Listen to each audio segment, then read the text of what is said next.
शिमला की ठंडी हवा, खिलता हुआ मौसम और ऊंचे नीचे पहाड़, सब कुछ एकदम किसी अनरियलिस्टिक पेंटिंग जैसा लगता था। लेकिन इस शहर का एक और चेहरा भी था। एक ऐसा चेहरा।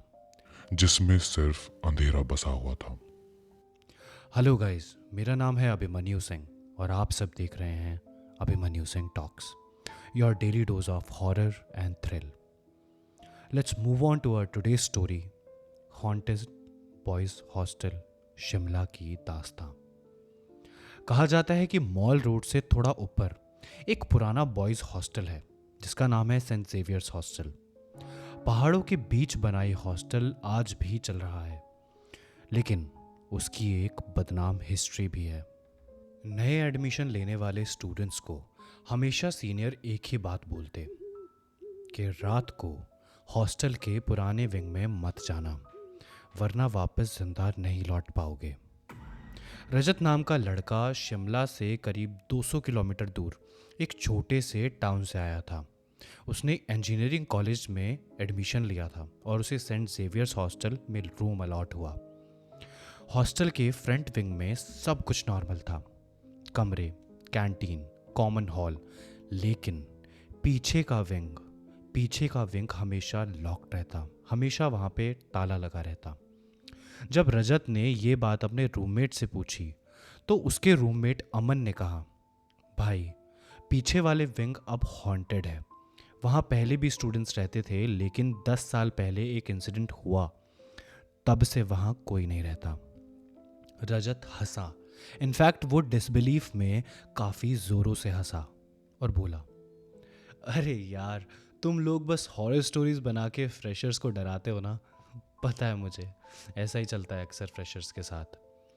अमन ने बस थोड़ी ठंडी सी सांस ली और बोला, तू मजाक समझ, लेकिन जब रात को खिड़की से तुझे कोई घूरता दिखाई देना, तब तेरी सारी हंसी निकल जाएगी और फिर तुझे मेरी कही हुई बात याद आएगी। भाई मैं बोल रहा हूँ तुझे, इन चीज़ों पे तू बिलीव भले ही मत कर, लेकिन इन पैरानॉर्मल चीज़ों का मजाक भी नहीं उड़ा। नहीं तो कहीं तेरे साथ मैं भी किसी सुपर नेचुरल एंटिटी के हत्थे ना चढ़ जाऊं। प्लीज़ थोड़ा समझ ले इस चीज़ को। पहली रात थी और रजत को नींद नहीं आ रही थी, क्योंकि अक्सर हम लोगों को भी नई जगह पे सेटल होने में थोड़ा टाइम लगता है। बाहर बारिश की बूंदें खिड़की पर लग रही थी। उसने बेड पर करवट बदली और तभी उसे लगा कि जैसे उसकी खिड़की के बाहर कोई खड़ा हो। उसने ध्यान से देखा, एक शैडो। पहले तो लगा कि कोई ट्री का रिफ्लेक्शन होगा, लेकिन जब शैडो हिलने लगी तब रजत का दिल बहुत जोरों से धड़कने लगा।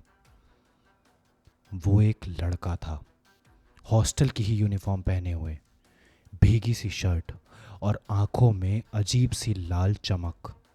लड़का धीरे धीरे खिड़की के करीब आया और बिना लिप्स हिलाए रजत के दिमाग में आवाज गूंजी, हेल्प मी। रजत चीखने ही वाला था कि तुरंत लाइट चली गई। रूम अंधेरे में डूब गया और जब लाइट वापस आई, रजत उसी खिड़की की तरफ तेज कदमों से पहुंचा और खिड़की के बाहर इधर उधर नजरें दौड़ाकर देखने लगा कि कोई तो उसे दिखाई दे, लेकिन खिड़की के बाहर कुछ भी नहीं था।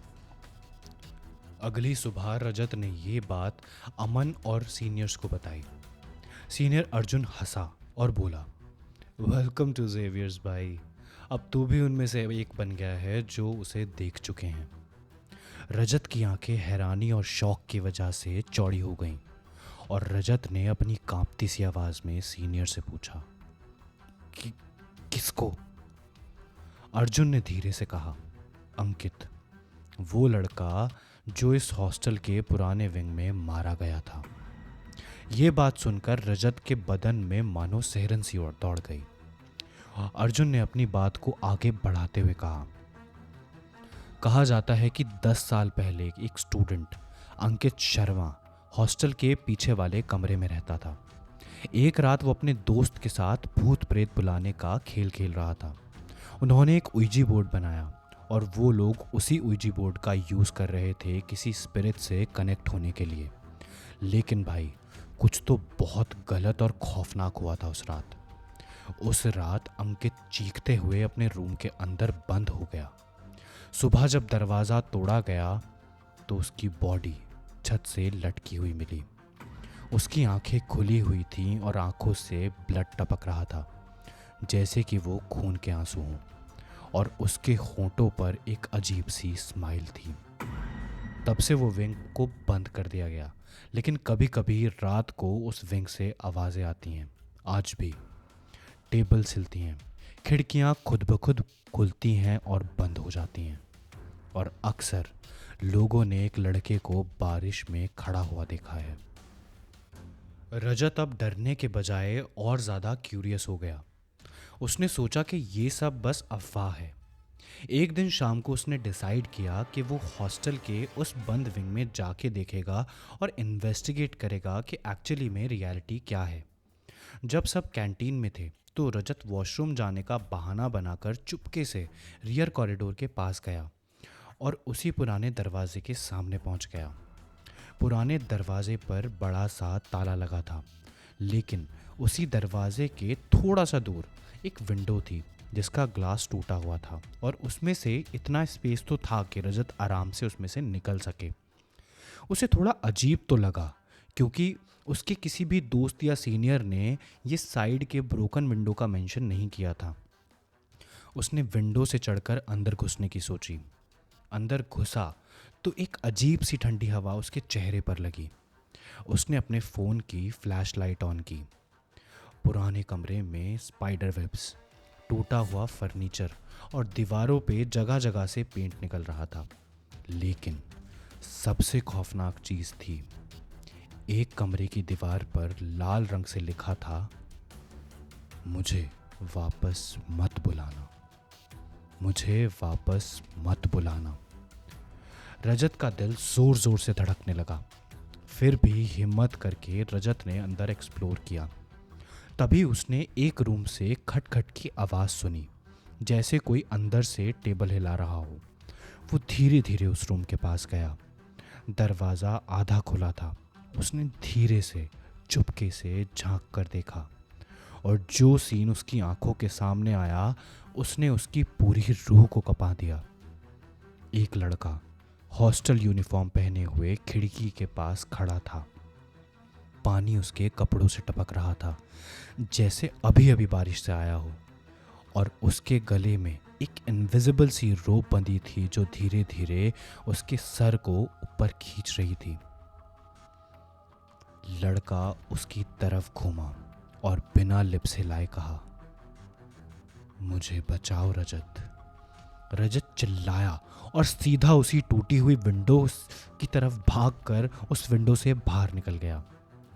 उस रात उसने किसी को कुछ नहीं बताया, लेकिन उसके चेहरे से सब समझ गए कि उसने भी अंकित को देख लिया है और कुछ तो हुआ है रजत के साथ।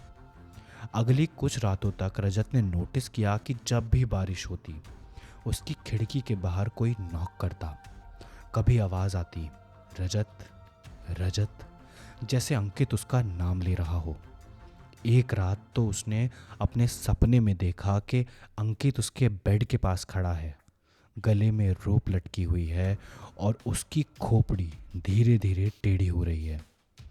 उसने रजत के हाथ को पकड़कर रजत से कहा, अगला नंबर तेरा है रजत। अब रजत के अंदर डर गुस्सा बन चुका था। उसने अर्जुन और सीनियर से डिमांड किया कि उसे अंकित की डेथ के बारे में सब सच बताया जाए।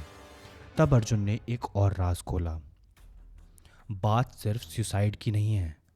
रजत उस रात अंकित उईजी बोर्ड से किसी और को बुला रहा था, किसी और दुनिया से। जब उसका कंट्रोल छूटा तो जो आत्मा आई उसने उसे अपना बना लिया। अंकित मर गया, लेकिन उसकी रूह आज भी अभी भी इस हॉस्टल में फंसी हुई है, और वो नए स्टूडेंट को अपनी जगह बुलाना चाहता है ताकि वो फाइनली फ्री हो सके। रजत का खून सूख गया ये सुनकर। मतलब वो शायद नेक्स्ट टारगेट था अंकित का।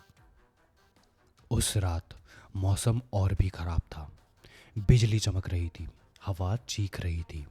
रजत ने डिसाइड किया कि वो हॉस्टल छोड़कर चला जाएगा। उसने अपना बैग पैक किया और रात के करीब 12 बजे ही निकलने लगा। जब वो स्टेयर्स से उतर रहा था तभी उसने पीछे से उसे आवाज़ आई, जैसे कि उसके पीछे कोई चल रहा हो। उसने पलटकर देखा तो वहाँ कोई नहीं था, खाली कॉरिडोर। लेकिन उसके हर एक कदम के साथ साथ दूसरे फुटस्टेप्स की आवाज़ भी तेज़ होती जा रही थी। नीचे ग्राउंड फ्लोर पर पहुंचकर उसने मेन डोर खोलने का ट्राई किया, लेकिन दरवाज़ा खुल ही नहीं रहा था, जैसे कि उसे किसी ने अंदर से लॉक कर दिया हो। उसने जोर लगाया, वो चीखा चिल्लाया, लेकिन कोई फायदा नहीं। तभी उसके पीछे से आवाज़ आई, कहाँ जा रहा है दोस्त? रजत पलटा और उसके पीछे अंकित खड़ा था। गले से रोप लटक रही थी, आंखें लाल और उनसे खून के आंसू बह रहे थे, और एक अजीब सी स्माइल उसके होठों पर थी।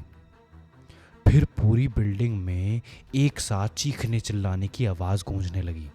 कमरों के अंदर से विंडोज खुद ब खुद खुलकर बंद होने लगी। कॉरिडोर्स में लाइट ब्लिंक करने लगी। अंकित धीरे धीरे रजत की तरफ बढ़ा और फुसफुसाया, अब तेरा नंबर है, मुझे अपनी जगह तू चाहिए। अगले दिन सुबह जब स्टूडेंट्स ने रजत को सर्च किया तो उसका रूम खाली था।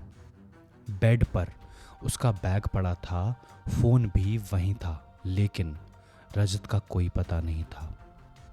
सीनियर बस एक दूसरे की तरफ देखकर चुप हो गए। अमन ने बस धीरे से कहा, एक और इस हॉस्टल का हिस्सा बन गया। उस दिन के बाद से रात के समय हॉस्टल के नए विंग के साथ एक और शैडो दिखने लगी। खिड़की पे कभी कभी 2 फिगर्स नजर आती थी, एक अंकित और एक रजत की। दोनों भीगी शर्ट्स और लाल आंखें खामोशी से खिड़की के बाहर खड़े रहते और हर नए फ्रेशर से एक ही आवाज़ में बात कर कर उससे कहते, हेल्प अस। आई होप आप सब लोगों को ये स्टोरी पसंद आई होगी। Please like and subscribe to Abhimanyu Singh talks.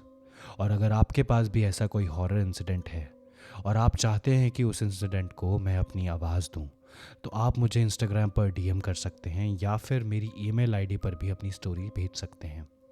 मिलते हैं अपनी नेक्स्ट वीडियो में, तब तक के लिए stay safe and stay protected. Good bye guys.